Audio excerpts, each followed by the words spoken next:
Ejemplo de modelos. En un taller se reciben ciertas piezas mismas que son acumuladas en un almacén temporal en donde esperan a ser procesadas. Esto ocurre cuando un operario transporta las piezas del almacén a un torno. Desarrolla un modelo que incluye el número de piezas que hay en el almacén esperando ser atendidas en todo momento y el número de piezas procesadas en el torno. En la siguiente figura vamos a observar cómo se vería ese modelo de simulación para este ejemplo. Tengo en el almacén 9 piezas. Llega un operario y la lleva al torno. Hasta ese momento han pasado por el torno 4 piezas. Si yo quisiera hacer un análisis de este modelo de simulación de acuerdo con las definiciones, el sistema que es el sistema está conformado por el conjunto de elementos interrelacionados para el funcionamiento del proceso. Las piezas, el almacén temporal, el operario, el torno. En pocas palabras, el taller. Si yo, por ejemplo, estoy analizando una pastelería, ¿el sistema cuál es? La pastelería. Si fuera una escuela, el sistema sería la escuela o el sistema escolar o el sistema hospitalario. Las entidades. Las entidades son las piezas que representan los flujos de entrada. O sea, ¿qué va a entrar al sistema? Pues la pieza. Las locaciones. Las locaciones serían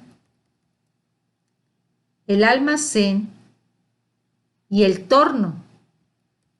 Los eventos. Podemos decir que el operario puede descansar en cierto momento y va a haber un evento futuro. Agarrar una pieza del almacén y llevarla al torno.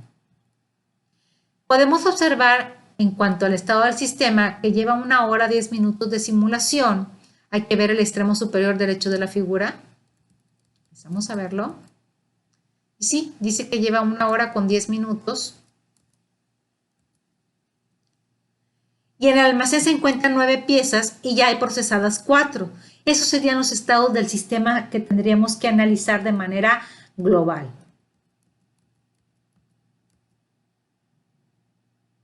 Los recursos, en este caso, el operario que transporta las piezas del almacén al torno. El operario no es un objeto de estudio, simplemente está ayudando a llevar la pieza del almacén al torno. Si yo no pongo el operario, pues se vería que la pieza vuela y algunos creen que la pieza vuela y no, lo está llevando un operario. Atributos. Podemos darle algunas características a la pieza, como un tamaño, o quizá un color, o una textura, o un material. ¿Qué variables se está utilizando? Hay 2 variables, el número de piezas en el almacén y el número de piezas procesadas en el torno. Y el reloj de la simulación nos dice que lleva 1 hora con 10 minutos. Va a tener que correr más tiempo hasta que se cumpla la condición lógica para detenerla. Por ejemplo, el número de piezas que se desean simular. Otro concepto importante que vale la pena definir es el de réplica o corrida de la simulación. Cuando ejecutamos el modelo en una ocasión, los valores que obtenemos de la variable y parámetros al final del tiempo de simulación generalmente serán distintos de los que se producirán si lo volvemos a correr usando diferentes números pseudo-aleatorios. ¿Qué quiere decir? Que yo corro una vez la simulación y me va a dar ciertos resultados. Lo vuelvo a correr y tiene que darme otros resultados. Pueden ser muy parecidos, pero precisamente eso es una simulación que va a ir variando los valores para poder analizar el comportamiento del sistema. Por eso es necesario efectuar más de una réplica o una corrida del modelo para que tengamos diferentes escenarios, porque si nada más con una corrida, pues no podemos tomar decisiones. En este sentido, la pregunta clave es cuánto tiempo se debe simular un modelo para obtener resultados confiables. Vamos a decir que el modelo se debe simular hasta que alcance un estado estable. ¿Qué quiere decir? Que si yo hago las corridas y empiezo a simular, por ejemplo, el arranque de una planta o la preparación de un pastel, empieza a tener un comportamiento transitorio. Ese comportamiento transitorio tiene que llegar a un estado estable de valores de variables de decisión para poder nosotros tomar la decisión más confiable. Sin embargo, no todas las variables convergen al estado estable en una misma rapidez.